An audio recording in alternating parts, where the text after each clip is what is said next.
Cease fire भी हो गया, जंग बंद का ऐलान भी कर दिया गया, लेकिन भारत की जनता के दिमाग में एक सवाल गूंज रहा है कि वो 22 अप्रैल को निर्दोषों की हत्या करने वाले वो चार खूंखार आतंकवादी दरिंदे आखिर कौन से रास्ते से भारत के अंदर आए थे और मार हत्या करने के बाद में वो कितनी आसानी से निकल गए, आखिर वो सीमाओं के पार हुए या नहीं हुए।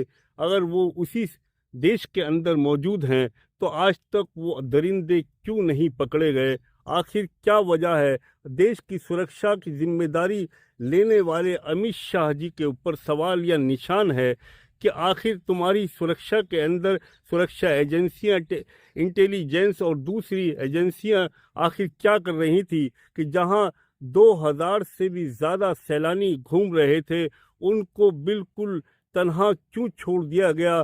घटना होने के बाद भी आधा घंटे के बाद में फोर्स वहां पहुंची है। ये सवाल बार बार देश की जनता इसको उठा रही है। अब देश की जनता को ये महसूस होने लगा है कि गोदिया मीडिया ही सबसे बड़ी गुनाहगार है। यानी 88 विदेश यात्रा करने वाले माननीय प्रधानमंत्री श्री नरेंद्र मोदी, 73 देशों को विजिट करने वाले, जापान की 7 यात्रा करने वाले, फ्रांस की 8 यात्रा करने वाले और अमेरिका की 10 यात्रा करने वाले और अपने आप को विश्व गुरु कहने वाले विदेश नीतियों के अंदर क्यों फेल दिखाई दिए। एस जयशंकर जो जिनकी विदेश नीतियां बिल्कुल फेल दिखाई दी, आखिर वो क्या वजह है कि इससे पहले पुलवामा हुआ और पुलवामा से पहले वैष्णो देवी पर अटैक हुआ, उससे पहले उरी पर अटैक हुआ, उससे पहले अमरनाथ यात्रा पर अटैक हुआ, उससे पहले नागरोटा अटैक हुआ 29 नवंबर 2016 में। उस लास्ट में ये जो अटैक होता है यानी पहलगाम के बाद में, इसी वक्त सरकार क्यों जागी। और जब देखा गया कि सरकार जागी और सरकार ने सर्जिकल स्ट्राइक की और उसके बाद में पाकिस्तान से हमारी जंग शुरू हो गई और जंग के अंदर हमने देखा कि विदेशी नीति, हमारी कूटनीति बिल्कुल फेल दिखाई दी। देश पूरे दुनिया के अंदर तन्हा दिखाई दिया। हमारे देश के साथ में कोई देश भी आकर खुलकर खड़ा नहीं हुआ। इस पे सवालिया निशान उड़ गया एस जयशंकर पर, इस पर सवालिया निशान उड़ गया हमारे माननीय प्रधानमंत्री श्री नरेंद्र मोदी पर, जिन्होंने इतनी विदेश यात्रा की और करोड़ों रुपया इस यात्राओं पे खर्च हुआ। उसके बाद में नतीजा ज़ीरो निकला। गोदी मीडिया बकवास करती रही और बतलाती रही कि हम विश्व गुरु बनने जा रहे हैं या विश्व गुरु बन गए हैं। डोनाल्ड ट्रंप जैसा इंसान मतलबी और मौका परस्त, उसने ये जाहिर किया कि हम पाकिस्तान के साथ में हैं। वजह क्या है कि जब डोनाल्ड ट्रंप का चुनाव हो रहा था उस वक्त में माननीय प्रधानमंत्री श्री नरेंद्र मोदी ने डोनाल्ड ट्रंप को सपोर्ट नहीं किया बल्कि कमला हैरिस को सपोर्ट किया। उसी बात की खुंदक लिए हुए डोनाल्ड ट्रंप ने भारत के ऊपर कभी वो टैरिफ लगाता है और कभी वो हमारे विरोध चल रहा है। यानी एक से एक वो मोदी जी का दोस्त दुश्मन की नीति अपनाए हुए है। यानी जब भारत के अंदर इतना बड़ा मामला हुआ, निर्दोषों की हत्या हुई, उसके बाद में हमने उस पाकिस्तान के अंदर घुस के सर्जिकल स्ट्राइक किया और उनके ठिकानों को ध्वस्त किया और उसके बदले में पाकिस्तान ने हम पर हमला चालू कर दिया।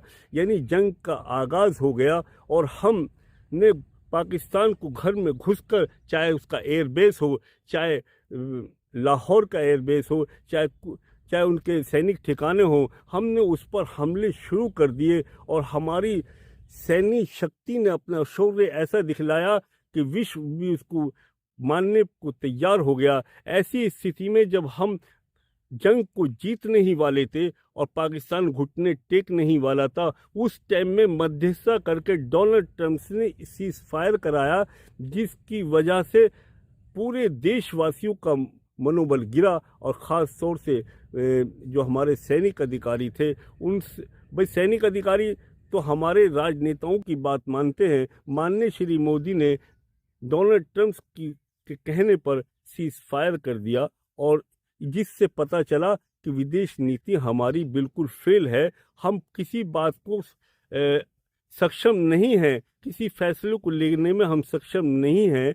जयशंकर की राजनीति फेल है, अजीत डोभाल की जो है इंटेलिजेंस फेल है, और श्री अमित शाह का जो जिम्मेदारी बनती है वो भी कहीं भी फेल दिखाई दी। आज पूरी भारत बीजेपी को उस नज़रिए से नहीं देख रहा जो 2014 के बाद में जिस तरह से माननीय नरेंद्र मोदी की छवि बनी, और वो अपने आप में एक विश्व गुरु साबित करने पे तुले रहे। 2014 के बाद से जब मोदी जी आए तो केवल नफरत की राजनीति करी देश के अंदर, विपक्ष को हमेशा दुश्मन समझा, और कांग्रेस को तो नारा दिया इन्होंने कि कांग्रेस मुक्त भारत बनाओ।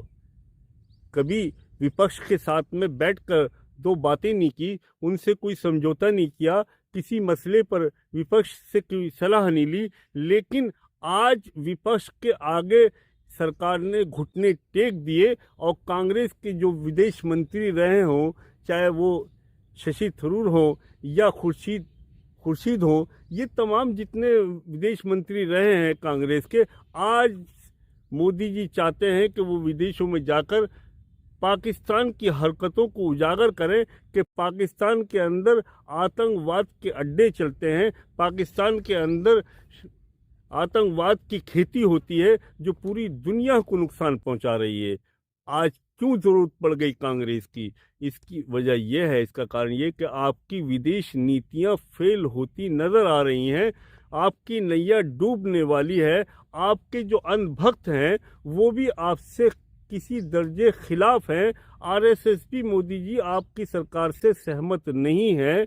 आरएसएस का कहना यह था कि 75 आयु के बाद में आदमी राजनीति जीवन से संन्यास लेगा और उसका जीवन राजनीतिक जीवन समाप्त होगा। लेकिन आपने इस नीति को भी, आप मानेंगे या नहीं मानेंगे ये तो भगवान ही जाने, सितंबर 2025 के अंदर आपकी आयु 75 ईयर्स होने जा रही है।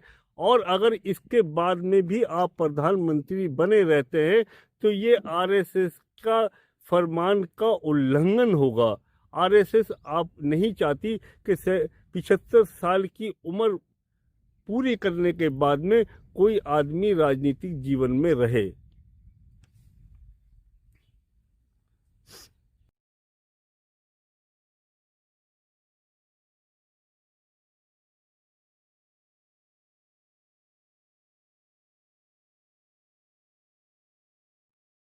तैंतीस देशों की यात्रा करेंगे ये ग्रुप, जो विपक्ष और पक्ष मिलकर एक ग्रुप तैयार होगा जिसके अंदर तमाम विपक्षी पार्टियों के शीर्ष नेता शामिल होंगे, और ये 33 विदेश की यात्रा करेंगे और लगभग जाकर ये बतलाना चाहेंगे कि पाकिस्तान के अंदर जो जहरीली खेती हो रही है, जो पाकिस्तान के अंदर आतंकवाद को पनाह दी जा रही है, जो पाकिस्तान के अंदर आर्मी और आतंकवाद का गठजोड़ है, जो वहाँ की नीतियाँ हैं, वो पूरे विश्व के अंदर 33 देशों के अंदर इस बात को रखने में सफल हो पाते हैं, नहीं हो पाते, ये तो आने वाला समय बतलाएगा। लेकिन इस वक्त में मोदी सरकार हाशिए पे है, और मोदी सरकार इस टाइम में पहली बार ऐसा देखा जा रहा है कि मोदी सरकार ने अपने प्रतिद्वंदियों के आगे ही घुटने टेक दिए हैं। अब आगे रणनीति क्या होगी, किस किन देशों से शुरू की जाएगी, यूएनओ में कैसे बात रखी जाएगी, और डोनाल्ड ट्रंप जैसे गद्दार व्यक्ति को किस तरह से उसका चेहरा बेनकाब किया जाएगा। जो जब से डोनाल्ड ट्रंप राष्ट्रपति बने हैं तब से भारत के ऊपर एक न एक किसी न किसी तरीके से वार करते ही चले आ रहे हैं। यानी जिस वक्त में ये सीज फायर हुआ है, डोनाल्ड ट्रंप ने इतनी बड़ी बात कह दी कि ये मसला हज़ारों साल पुराना है कश्मीर का और इसको किसी तीसरे देश में बैठकर सुलझाया जाएगा। डोनाल्ड ट्रंप के ये अल्फाज बागियाना अल्फाज हैं और ये अल्फाज जो डोनाल्ड ट्रंप के हैं ये समर्थन करते हैं उसको पाकिस्तान का। यानी हमने मासूम लोगों की हत्या के विरोध में उनके ऊपर हमला किया, यानी पाकिस्तान के ऊपर हमला किया, और वो शिविर ठिकाने जहां आतंकवादी संगठन के चल रहे थे, जो जिस तरह की घटनाएं आतंकवादी करते थे, उनके शिविरों को हमने नष्ट किया और पाकिस्तान ने उस पर हमारे ऊपर जवाबी कार्रवाई करी। इस तरह से पाकिस्तान का असली चेहरा बिल्कुल सामने आ गया कि पाकिस्तान जो है सैन्य कार्रवाई करने का मतलब यह है कि वो आतंकवादियों का सपोर्टर है। और जब हमने उसके ऊपर पलटवार किया तो डोनाल्ड ट्रंप ने सीज फायर क्या दिया। यानी दोस्तों, डोनाल्ड ट्रंप का असली चेहरा सामने आ गया जिस वक्त में उन्होंने ये कह दिया कि ये मसला जो है वो कश्मीर का है। ये कश्मीर का मसला नहीं है, ये उस जुल्म का लड़ाई थी जो बेटियों का सिंदूर मिटाया गया, मंगलसूत्र की लड़ाई थी। ये कश्मीर की लड़ाई नहीं थी जिसको डोनाल्ड ट्रंप ने अंतर्राष्ट्रीय स्तर पर यह कह दिया कि ये कश्मीर की लड़ाई है और ये मसला हज़ारों साल पुराना है, हम इसको किसी तीसरे देश में जाकर इसको मसले को सुलझाएंगे। ये डोनाल्ड ट्रंप का असली चेहरा बिल्कुल क्लियर तरीके से सामने आ गया कि डोनाल्ड ट्रंप हमारा हितैषी या हमारा हिमायती नहीं है, बल्कि वो पाकिस्तान का हिमायती है। क्योंकि डोनाल्ड ट्रंप इस बार जो राष्ट्रपति बनकर आया है, मैं आपको ख़ास बात बतलाने जा रहा हूँ कि डोनाल्ड ट्रंप जो इस बार राष्ट्रपति बनकर आया है, उसके मुकाबले में जो कमला हैरिस चुनाव लड़ रही थी, तो वो उसकी हिमायत माननीय श्री मोदी जी ने करी थी। और डोनाल्ड ट्रंप ने जब ये देख लिया कि हिंदू वोट मुझे नहीं मिलेंगी, तो उसने वहाँ के मुसलमानों के साथ में हमदर्दी दिखलाई और उसने कहा कि हमास और इजराइल के बीच चल रहा युद्ध को मैं बंद करवा दूंगा। तो तब से देखा जा रहा है कि डोनाल्ड ट्रंप का झुकाव जो है वो मुस्लिमों की तरफ ज़्यादा है बनिस्बत हिंदुस्तान के। दोस्तों, ये वीडियो आपको अच्छी लगी हो तो प्लीज़ इसको लाइक करें, चैनल को सब्सक्राइब करें, बेल आइकन दबाएं। अपना हमेशा ख्याल रखें, हमेशा राष्ट्र और देश के हित में रहें। चैनल को ज़रूर सब्सक्राइब करें। जय हिंद, जय भारत।